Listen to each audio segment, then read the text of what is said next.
Your source for everything paranormal. Para-X.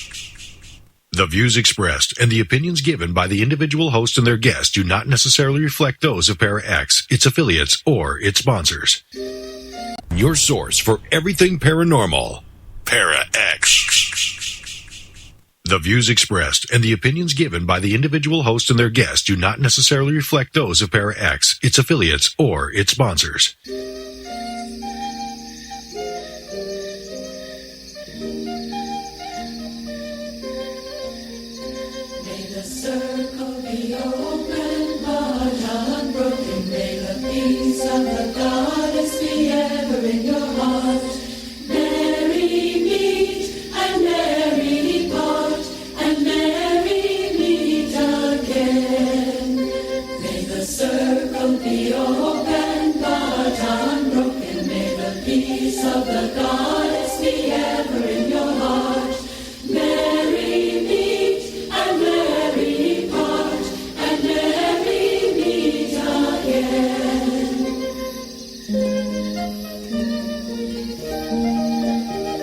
Welcome to Stirring the Cauldron on the Para-X Radio Network. And now, here's your host, Marla Brooks.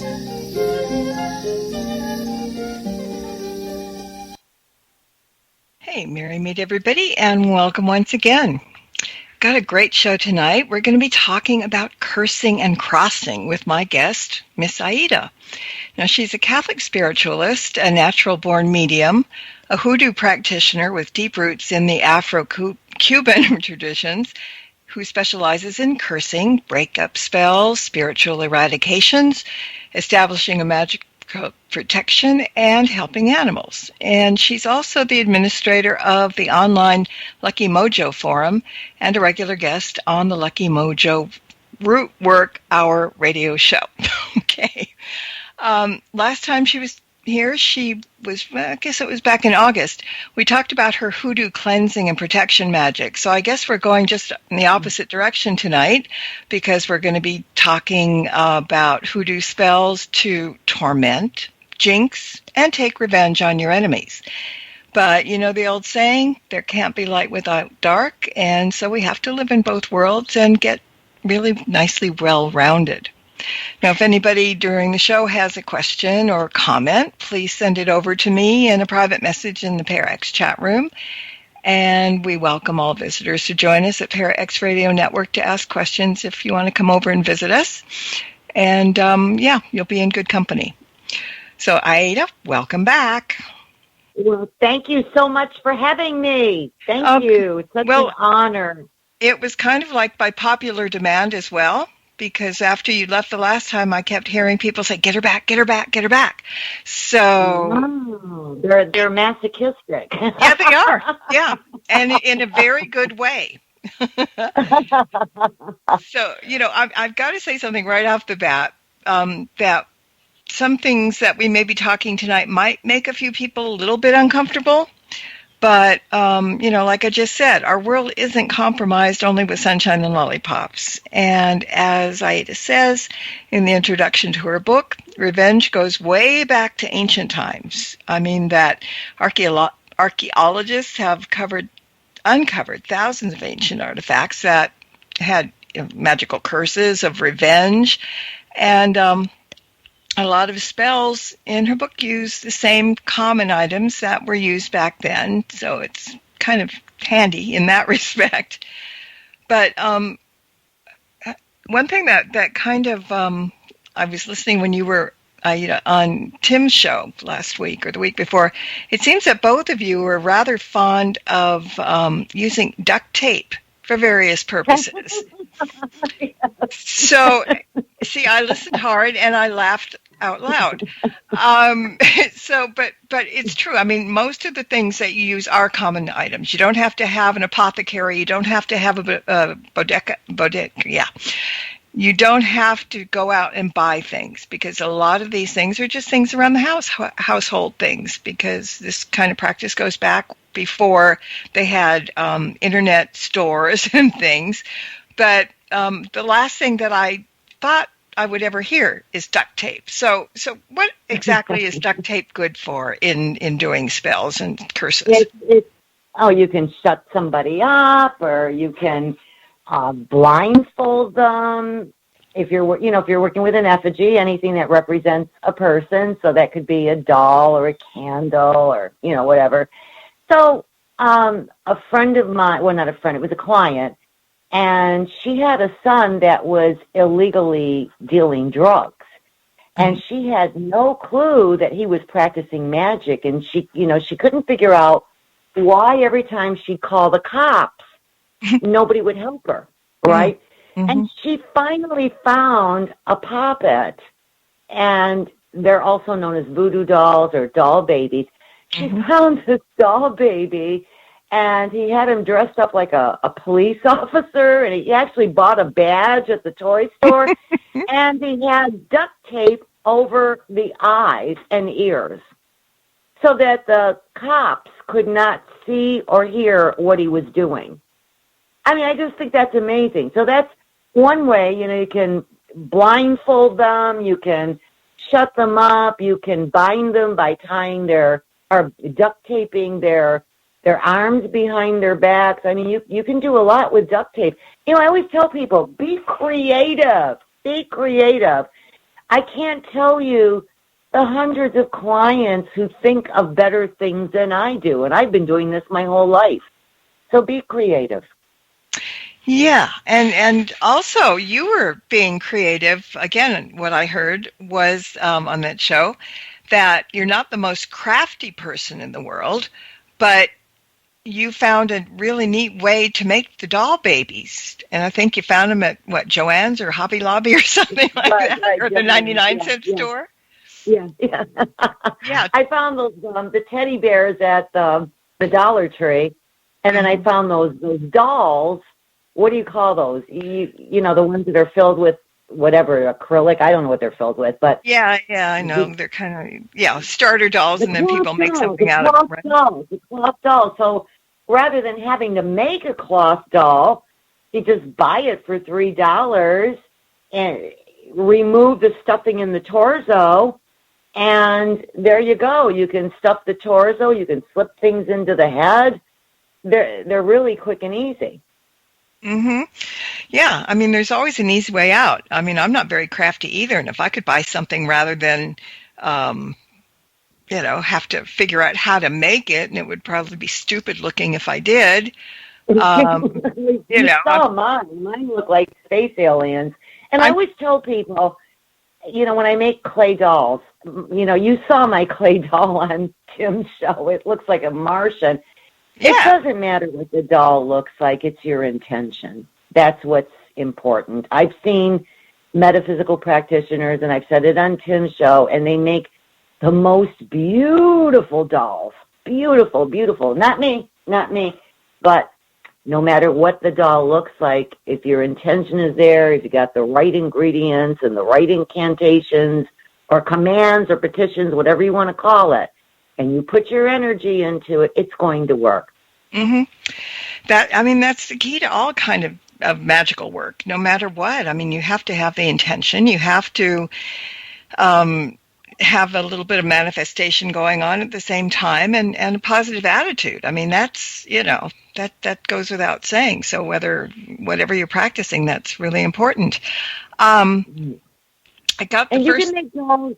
Oh, I'm sorry. No, go ahead. Finish. Go. I mean, you can make dolls out of anything. You can make dolls out of twigs. You can make dolls out of mud. You can make dolls out of meat.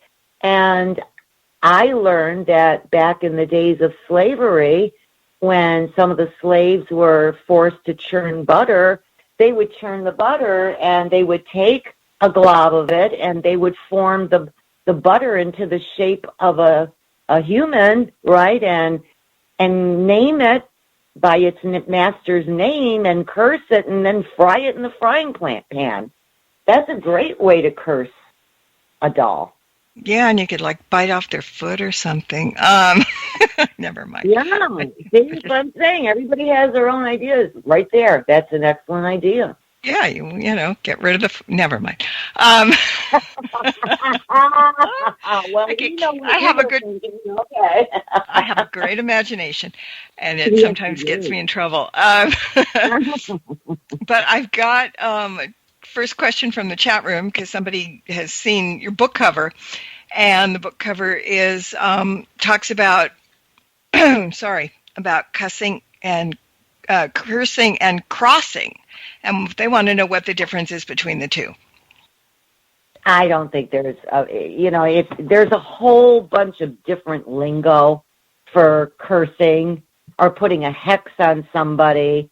You can call it avenging, you can call it crossing them, cursing them, goofering them, hexing them, hurt them, jinx them. There's all kinds of, and now the younger people, and I always do this little dance because I'm an old woman, so I do this little dance when I try to act young, and they say they're throwing shade, right? All the same lingo for the same thing. I kind of like that one, throwing shades. Yes. Throwing shade.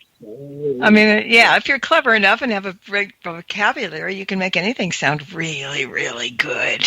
All right, so your mother and most of your family were magical practitioners. So you, like many, kind of look at that as a lifestyle rather than something that you got interested in on a whim. And that's really a wonderful atmosphere to grow up in, isn't it? Well, I don't know. I was always embarrassed. When I was a little kid, I was embarrassed because these are things we couldn't. I mean, we were already the weird family because we weren't English speaking, so we were already the weirdos, right? So I always tried to keep everything a secret. Everything for me was embarrassing. And, that's a bad way to think, but that's how a child thinks when your family doesn't act like the rest of the family, right? Yeah, so, right. Yeah. Then when I got a little bit older and started to realize what was happening, then it made sense. But, I tell people, in Santeria, right, you learn all these different things. All this information was crammed down my throat.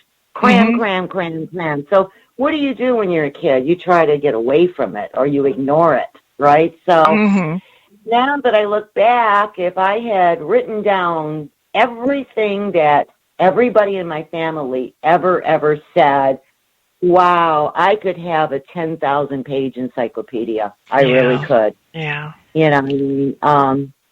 My mother has forgotten more than what I ever learned. It's just amazing. Yeah, and it's 2020 hindsight. We don't ask things. We're not curious. We're in our own little bubble. We want to be just like everybody else.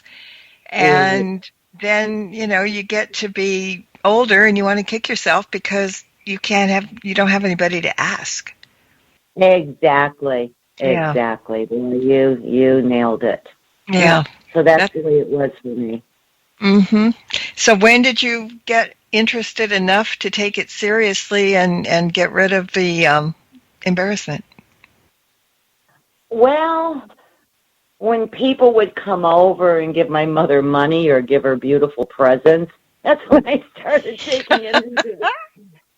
But this is really a good question because it's funny. Someone brought her a doll, and the doll came from another country. It was the most beautiful doll I'd ever seen in my life, and it had human hair, and it said, Mama, and she wouldn't even let me touch it. She said, no, this is my present. You said this was embarrassing. You said this was silliness. You said you're ashamed. Oh, no, you can't touch it. Wow. So that's how she finally tricked me. But I was jealous. I wanted that doll. I mean, it had pearls. It was just gorgeous. Oh. That doll changed me. Well, for the good. Little did you know at that point, you were more mercenary at that point. You wanted the doll, but it turned into Yeah. it turned into a lifestyle, and that's kind of amazing. But you're talking about the things that your mother taught you, but it's like on the back cover of your book, it says that you're teaching people how to torment, jinx, mess up your adversaries and foes. But cursing and crossing isn't always the answer, because your mom also told you when to curse and when to walk away, right? Right, exactly. Exactly.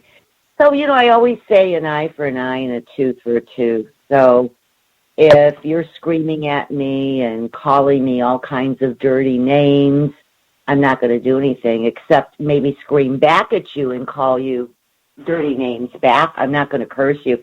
And I see that a lot, where clients will contact me and some rival call them all these names and they want that person dead. It doesn't work that way. Right. And there are times when someone will threaten you, but they're vague. One of these days, I'm going to get you. One of these days, I'm going to get you. Mm-hmm. You're not going to curse them. You're going to put up protection, right? So, the crime has got to, the punishment has got to fit the crime. It's just got to. Mm-hmm. I can't tell you how many times I've walked away, especially with some of my neighbors. I've walked away. It isn't unless, something really, really bad happens. Then you take action. Compare it to having a gun, a loaded gun. So if somebody comes up to you and starts swearing, the cursing and the crossing is a loaded gun. Think of it that way. Okay. So if somebody comes up to you and calls you horrible, horrible names to your face and screams and everything else, and you shoot them, you're the one that's going to prison. That person didn't deserve to be shot, right? Right. Or if the person, gives you a vague threat and you shoot that person, you're going to go to prison. And justly so in both situations. But if the person's got a gun at you, right, then you're going to shoot. Mm-hmm. So it's the same principle. Think of cursing and crossing as possessing a loaded gun. And know when to shoot and know when not to. It makes good sense. And, I was talking to somebody earlier in the week, and he said there are times that he's dealing with people that are so rotten that he really wants to throw, as he calls it, a boogity on them, whatever it is. But he's always at the crossroads because he's Christian. And he says his religious belief says do not harm people. You just, it's love and light and never harm. So that's keeping him from actually wanting to do something or doing something that he really wants to do because of this upbringing and the repercussions, that he may go to hell. Now, you are Christian, and how do you deal with that part of it? Well, I'll tell you, the Hebrew Bible and the Old Testament of the Christian Bible, actually, I always say it's like a manual for life, right? Yeah. There are psalms in there designed specifically for cursing somebody, okay? Psalm 109, that's the harshest cursing psalm there is, right? Who are you working with? You're working with God. Who else are you praying to? Right. Hebrew Bible, right? Hebrew Bible, Old Testament, who are we praying to? We're praying to God. So, in my mind, if it's good enough for God, it's good enough for me. Well, that makes sense. It actually gives you the incantations. There's a few of them that are in there besides Psalm 109. And that's coming up in my new book, Hoodoo, Justice, Magic. I have the Psalms. I also have a lot of prayers. If you don't want to curse somebody, you can work with saints. There's a lot of entities that you can work with. And sometimes they will seek the justice if you just tell them what happened. So-and-so did blah, blah, blah to me. I'll give you a really good example. Mm-hmm. My uncle passed away, and his second wife, and I really, really didn't like her, but, I had to do the best that I could do. Mm-hmm. And I'm going to go to Santeria just for a minute. There's an Orisha. His name is Babaluaye. Mm-hmm. And Babaluaye is, his syncretism is St. Lazarus, right? So he's the guy with the cane and the dogs, right? And he was homeless and he was crippled. So Babaluaye is a very, very powerful Orisha. You can go to him for illnesses. You can go to him for if you're having illness. You can go to him if you want money. And you can also go to him, as you can with any Orisha, and tell them, so-and-so, Marla Brooks hurt me. So she would work with Babaluaye all the time. Now, this is a situation that I did nothing. All I did was pray to him. Mm-hmm. And at one point, they tried to hit me for $35,000. They were always asking me for money. And I'd always try to comply. But $35,000 was my entire bank account. Mm-hmm. And they felt they should have the money. To make a very long story short, if Babaluaye punishes you, and I don't want people to get the wrong impression, the Orishas are not mean, horrible entities that will punish you. They punish you if you lie. They punish you if you're deceitful. They punish you. But his punishment is always, well, not always, but most of the time you'll lose a limb. Something will happen with your limb. Mm-hmm. And I had this overwhelming feeling when I refused to give them $35,000. They wanted my entire bank account, $35,000. When I refused, I was told, you're going to be sorry for this. And I knew that she worked with Babaluaye. I knew it. I immediately went to Babaluaye and I said, Baba, which means father, right? I said, this is what I think she went to you. I think she went to you and trying to hurt me. And I told him the situation. Please, Baba, please, please protect me, help me. And guess what? She lost her leg. Backfire. You get what you put out, right? Well, she got it for lying to him and for going after me for something, I'm not going to give her my life savings. Well, hell for no. what?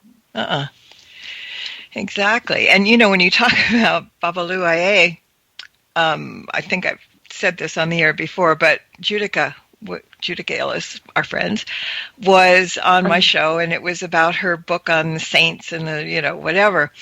And I was reading it, and I find the weird stuff in books. Something will jump out at me. And when I started reading about Babaluaye, all of a sudden, I Love Lucy came into my mind, and so did Desi Arnaz, and that was his song, Babalu. And people are thinking, oh, it's just some kind of a nice little song, but they don't have a clue, even when you listen to it now, that he's really talking to Babaluaye. The song actually has a spell in it. Does it? Yep. The song that Desi Arnaz sings. He wasn't the first person to sing that song. No. Right? No. There was a popular Cuban man. But there's actually a spell in there. Oh, a cigar and 17 cents, 17 pennies. Oh, yeah, there's an actual spell in the song. Oh, I've got to listen to it again. Yeah. Because...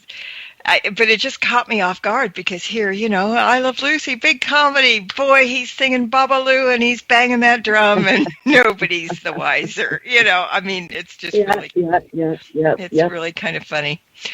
Okay, so some of the methods in your book and the curses themselves are pretty hardcore. heavy duty, no nonsense, ways to seek revenge. And the book is full of instructions about what people might be afraid to do. And as with any kind of magical working, if your heart's not in it, and we talked about this a second ago, and you're just not afraid to do something, you're never going to bring it to fruition.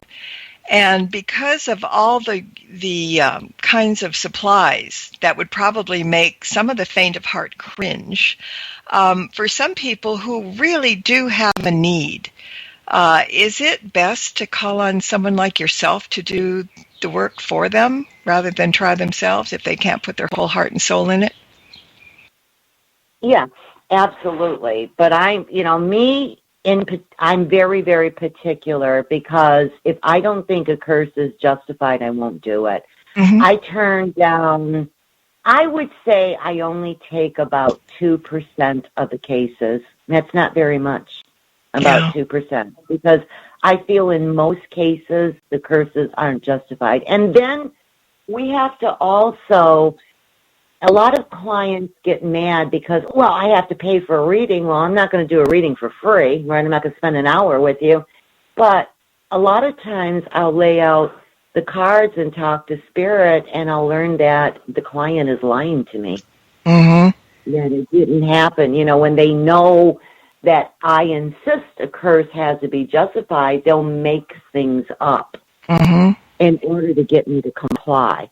Yeah. So, like I say, I only take about 2% of the cases. I'm one of the poorest spellcrafters on the planet because, I refuse a lot, because I say that all spells where there's another person involved, whether it's a love spell or a positive spell, especially love spells, or negative spells, they have to be justified. And what I always tell people is, even in love spells, they absolutely have to be justified, because, boy, if I had my way, and you know this, and everybody who knows me knows this, I'm madly in love with Andy Garcia, right? But he's probably happily married with children and grandchildren, and, I'm going to try to break up a family because I think I love him? Nah. You're going to do it.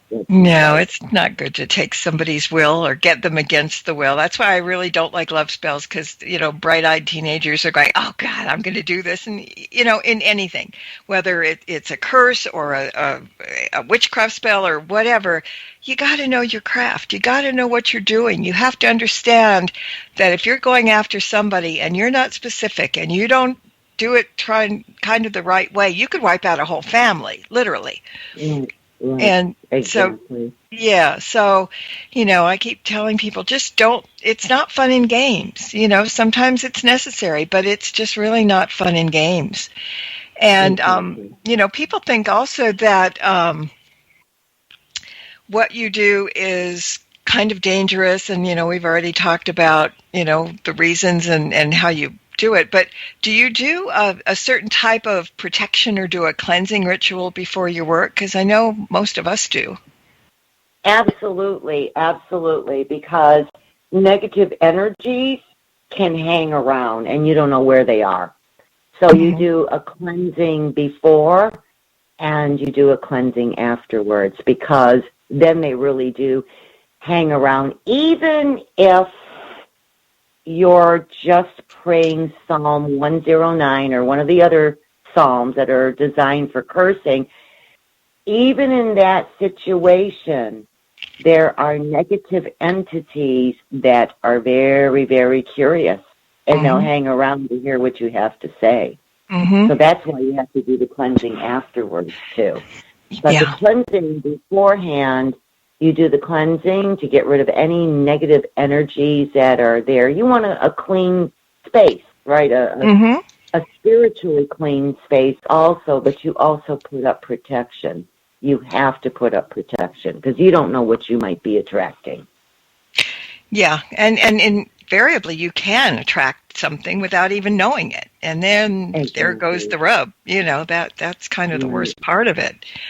But going back to that question about, the man who is Christian, my advice is, if you're going to pray, and this new book that's coming up, the Hoodoo Justice Magic, has a lot of different prayers to different saints. you don't have to be specific. You don't have to say, I want whatever terrible thing to happen to this person. All you have to do is tell them what this person, tell the entity what this person has done to you. And please, please seek justice for me. And that's it. That's all you have to do. I did a spell once. This girl was dating this man who was beating her and all this other stuff, and her mother came to me begging me to break them up. And I don't like to do breakup spells when a man is abusive or a woman's physically abusive, and I stress that because it may provoke more violent behavior. But in this case, I did it because there were special circumstances, and I never specifically said anything at all. I just said, get him away from her. And she was there. I had her witness everything I said. I explained to the entities what he was doing, how harmful he was, and get him away from this woman's daughter because I brought her in. And do you know he ended up in prison? Not once did I ever say I wanted him in prison. You see where the entities, they oftentimes decide what the justice is. It's really cool. And we can trust them for sure. There's another story in your book, I think, that I want to talk about when we come back, but we need to take a break. And so when we do come back, we're going to be talking more about spells and all kinds of stuff. And so everybody get your duct tape ready, and we'll be back in 2 minutes.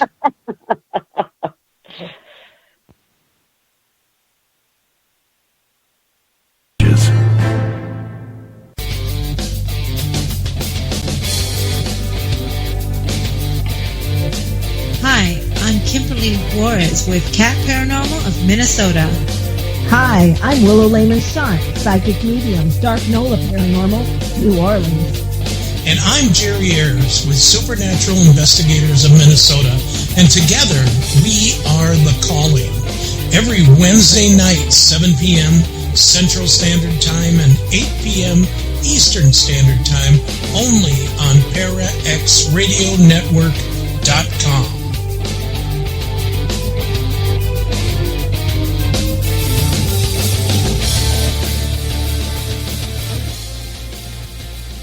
Hi, this is Marla Brooks from Stirring the Cauldron. Thursdays are a great night on the ParaX Radio Network.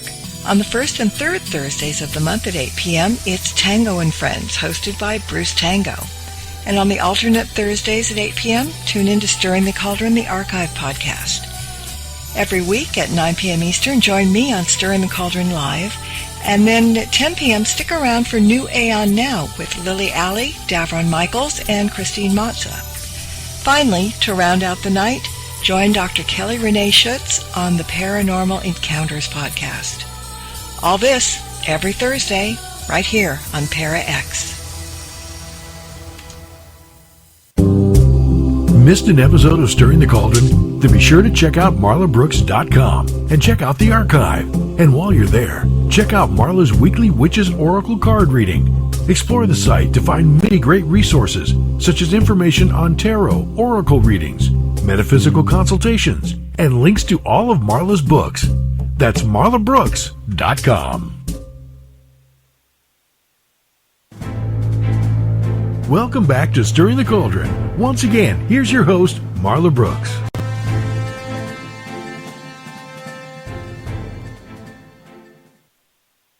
So my guest tonight is Miss Aida, and we're talking about her book, Cursing and Crossings. And I want to talk a little bit about mineral dusts and sachet powders in a second.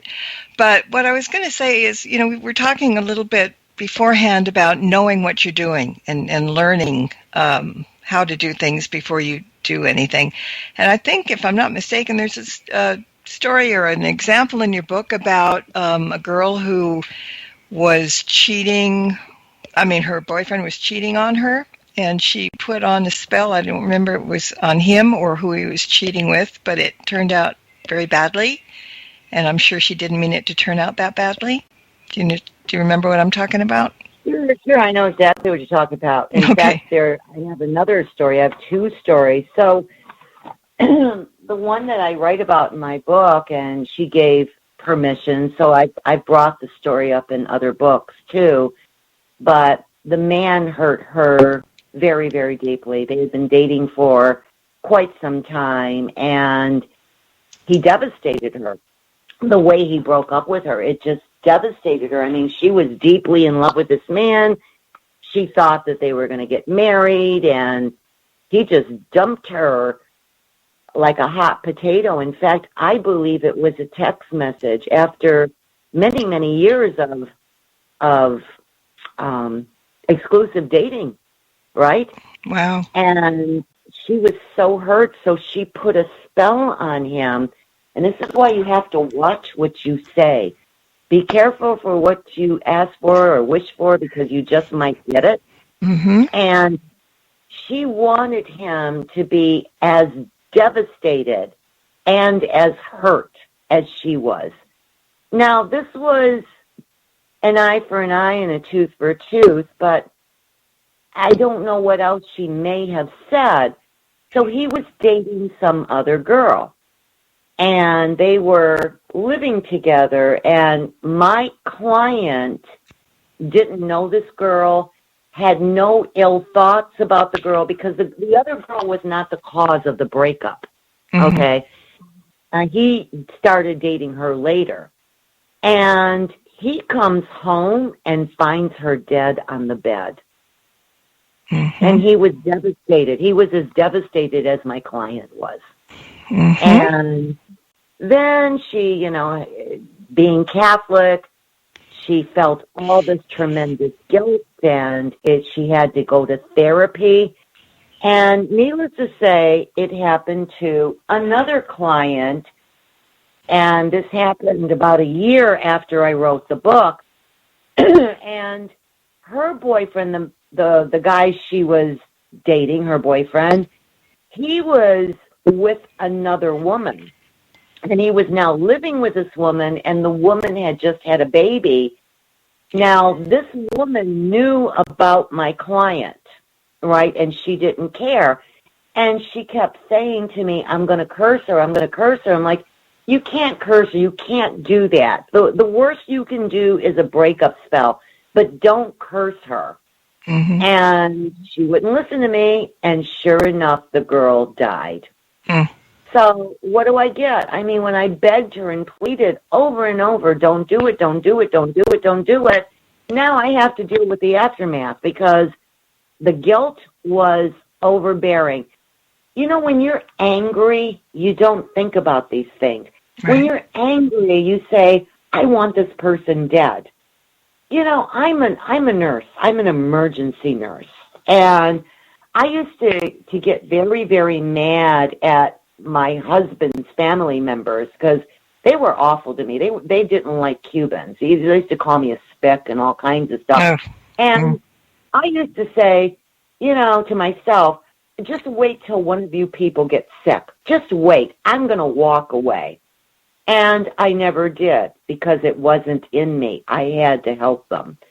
So when you're angry, you think these things and you don't care because you're angry. You're not thinking logically. But when the damage comes, most of us, right, who have a conscience, are going to feel devastated and guilty. So you've got to be very, very careful. Be very careful what you say. Be careful, because sound is energy. Words are energy. And when you're putting out these energies, what are you doing? You're putting it out in the universe. And it may just manifest. Especially when you're doing it repetitiously. Yeah, and that's, you know, I mean, I jump up and down and get on that soapbox a lot, because people think it's just a game. You know, well, let's do this, it'll work, haha, you know, she'll, you know, one of her teeth will fall out, or, you know, something like that. And you just never know. The movie The Craft is a great example. I mean, I know there's a lot of Hollywood drama in there, but the message is still there, right? these girls got carried away. There was only one logical girl in the group, right? Mm-hmm. And these girls just got so powerful and so full of themselves, and they were hurting everybody until it came back to them. And look what happened. You know, what didn't the one end up in a mental institution, I believe? I think so. And, you know, that being said, a little earlier, one of the people in the chat room said, I did a voodoo hex once, and it backfired on me, so I'll never do it again. So sometimes... Spells don't backfire. Spells don't backfire. You either didn't protect yourself, either he or she didn't protect themselves, or the petition was wrong, the command was wrong, something. They don't backfire. Okay. I'm not quite sure what that means. What happened? Is that person still in the chat room? Mm-hmm. Yeah, well, I guess she said, I'm guessing that she said whatever she wished out and hexed, she got that hex back on her, like an eye for an eye, maybe. Oh, well, the person could have had protection on them. I have all kinds of reversing stuff on me, so all the time, morning and night and everything. So, I mean, if somebody tries to do something to me, it could bounce back. But that's not really backfiring. That's someone else has set up protection and reversing. So it basically goes back to know what you're doing. Study your craft. It doesn't matter, you know, if it's Wiccan, if it's black magic, whatever it is, you know, study and know what you're doing before you do it, because, you know, inadvertently somebody, and it might be you, can get hurt just by not knowing. Exactly. You know, you wouldn't, if I wouldn't have a brain surgeon work on me if he had read a book on, you know, brain surgeon for idiots kind of thing. You know, right. So you just have to make it that easy. Exactly. All right. So what I wanted to talk about, I mentioned earlier, was mineral dusts and sachet powders for cursing in general. And your favorite cursing powder is Goofer dust. Now, I've heard of that so much, but I don't have a clue what it is and where you would even find it. I know about graveyard dirt, but I don't know about Goofer dust.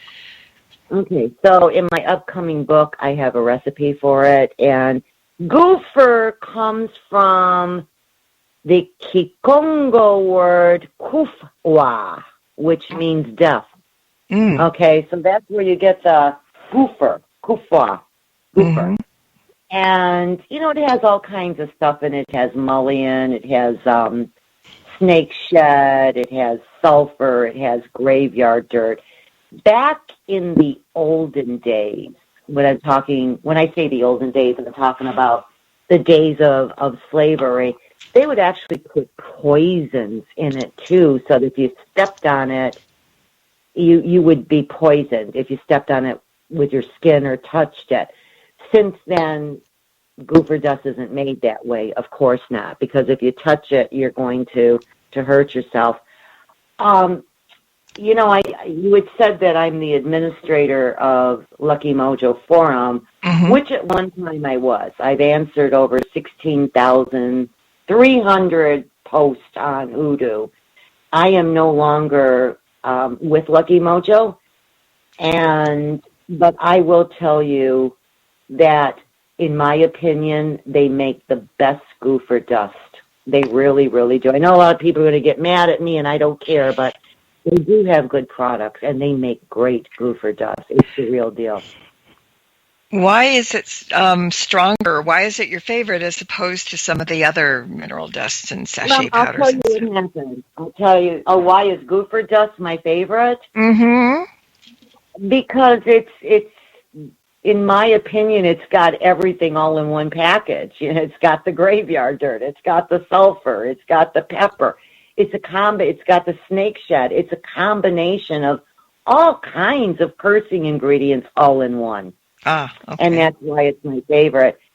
I laid some Goofer dust out, and this is another thing I want to tell everybody is I don't believe in laying a trick. And laying a trick is when you attempt contact magic. So the target is the person that the spell is intended to affect.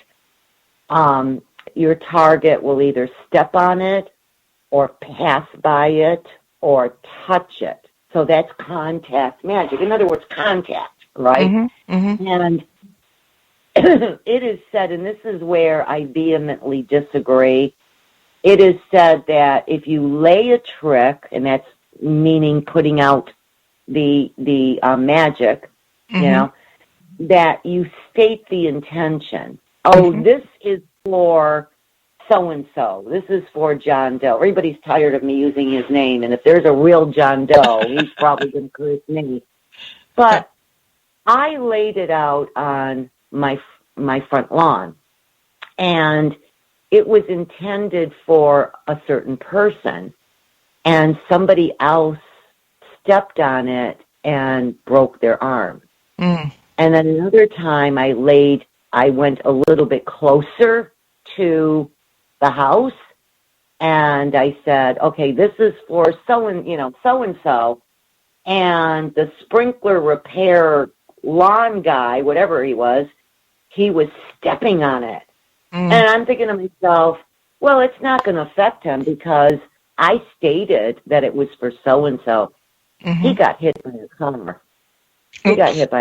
So be very careful with contact magic. And Mm-hmm. nowadays, unfortunately, with all these video cameras, it's so easy to get caught. So, you got to think of more creative ways to get them to have contact with your trick. And the trick is, magic. Mm-hmm. So, yeah, that's why I like Goofer Dust. It's all in one.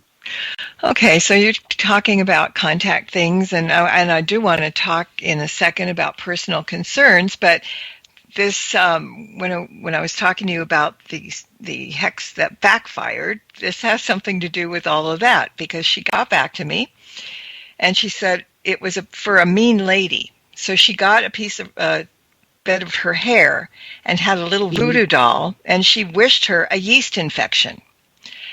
Uh-huh. Well, she got the yeast infection instead. So that's... Okay, so I'm wondering what she said, and I'm wondering if she cleansed herself afterwards, and I wonder if she protected herself. Yeah. So those are the things that I wonder. Mm-hmm. Well, maybe she'll put something back in, but in the meantime, I want to talk about personal concerns, because that's, kind of what we were just talking about, getting somebody's hair. They might be a bit hard to acquire, but you have a whole list of them and where to find them and how to get them. So maybe you should explain what personal concerns are, and because some people might not be familiar with the term. Well, in my opinion, personal concern is anything that contains your DNA. What is DNA? DNA has a blueprint of what you are, right? So that can be your hair, it can be your saliva, it can be your sweat, your mucus, your feces, your urine, anything your body excretes. And most importantly, the skin. And I have in my book, and I have it in the upcoming book, you lose a lot of skin cells per hour, a lot. Mm-hmm. So if someone's living in a house alone, what is dust? Dust is mostly skin cells, okay? You can collect dust from your home, and there you've got a personal concern. The ring around the bathtub, what is that ring? Oh, God, it's gross, it's dirt. No, it's not. Those are skin cells. Those are dead skin cells, right? Mm-hmm. You've got a treasure chest of personal concerns there. Mm-hmm. Blood, that has... Now, here's something that people don't think about, and I didn't think about it when I wrote this book, but I thought about it in my upcoming book. Your fingerprint. Your fingerprint is a blueprint of who you are. Yeah. So those are the type of things. Earwax.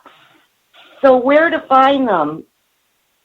If you're in the person's house, the first place I would go to is the garbage in the bathroom, because that usually has saliva or Q-tips with wax.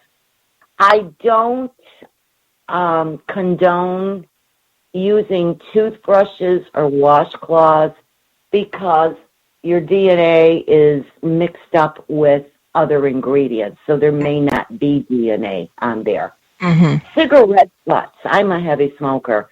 Cigarette butts. If you peel the mouthpiece part, where the mouth goes over, those are skin cells from your lips. I remember when I was a little girl, I used to peel my lips, okay? So, you've got a lot of skin cells, and you've got saliva there, too. So you just want the outer paper. You don't want the filter, because that's got tar and nicotine, and that will interfere. Just peel the paper from around there. So anything that your body excretes, anything. I mean, some of the stuff sounds gross. Some of it does, but it has your DNA. Depending on what you're doing. DNA. Right. Yeah. Now, pictures, they're not considered personal concerns. Okay? They're kind of secondary to it. Pictures, signatures, they're kind of secondary. So your main personal concerns are anything that has DNA. Now, someone of great authority argued that fingernails do not contain DNA. And I talked to an officer who works a police department because I'm that way.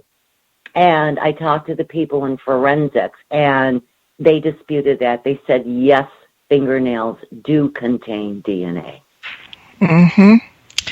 Well, let's tell everybody that there are a ton of spells in the book, of all sorts, and really good instructions. And there's one thing that you talk about, and I'll talk about that real quickly, that, some spells in the book are quite simple, like the Black Penny spell, and others are more complex and take longer to hatch, for lack of a better word, like the 13-day egg curse.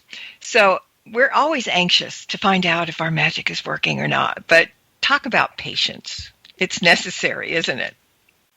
It's absolutely necessary. This is on my website, and Catherine Ironwood didn't have enough room to put it in cursing and crossing. And by the way, Catherine added a few spells into this book, too. So I've got to give her accolades and credit, right? Because I just want to, because I didn't write in 100%. I wrote probably 90%, and she added 10%. So, I mean, we give her accolades. But there was no room in the book, so I put it on my website, and I put it in my new book, Hoodoo Justice Magic. But if you go to my website under the blog, I talk about my godmother in Santeria.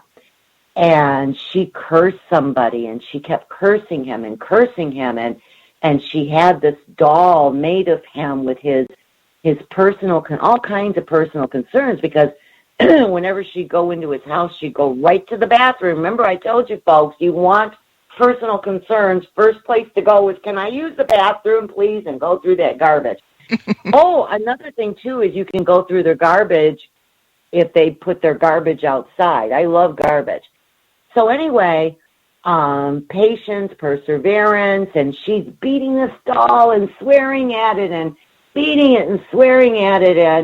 And I was like, she's crazy, because everything she was doing, things were improving in his life. And I told her one day, madrina, which means godmother in Spanish, I said, you're wasting your time, everything's improving in his life. And she told me off. I have no patience.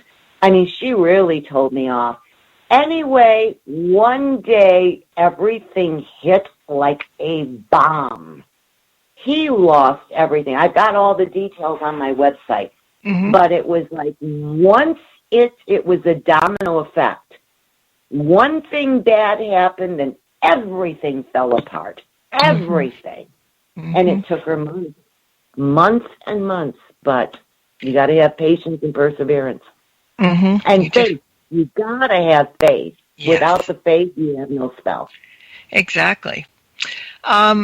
We're getting really short on time. I want you to give out your website address because I want people to know, where they can find you, your services, your books, your blog, your appearances, and all that. So let's start with that.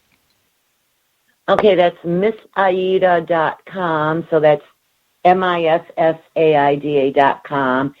And I have a Facebook page, and every other Sunday I do a live event where I teach a little bit, and then you can ask me anything. But I'm on the Facebook every day, so if you want to come chat with me and join my Facebook page, it's Miss Aida Psychic. And you have services, you have all kinds of stuff, huh? Yeah, I have an Instagram account. It's Miss Aida Conjure, but I'm still trying to figure it out. So one of my dearest friends, she's a teacher. She spent hours with me Sunday teaching me. So now I know how to post a picture, but that's as far as we went. I got burned out. So next week you're going to teach me how to hashtag. Good. I've never learned that either. Don't feel bad. So you're talking about the Facebook event. It won't be this Sunday, but it'll be the following Sunday, right? Every other Sunday. No. It'll be this coming Sunday. Yes. Really? Did I miss a Sunday? I missed last Sunday. No. Okay. No. I mean, I saw the last time you did it, but it doesn't. It seems like it was last week. But I'm old and time flies. I'm older, so watch it. Maybe you're not. Anyway, so people go listen to the Facebook thing. It's right on her Facebook page. Friend her, follow her. You're going to learn a whole lot. And, you kind of know there's going to be some people there that you know as well, so you're not going to be in strange company because you'll usually see Tim Shaw sitting there. And I'm going to be there every week, and, maybe that'll keep you from coming, but don't let it, okay? Thank you so much for coming over tonight. I can't wait until I'm looking forward to November when your new book comes out, Hoodoo Justice Magic, and you will please come back, I hope. And absolutely. All right, and a big thanks goes out to all the listeners as well. And so until next time, everybody, blessed be, and merry meet again. Good night. Good night. Circle be open, but unbroken. May the peace of the goddess be ever in your heart. Merry meet and merry part, and merry meet again. Merry meet again.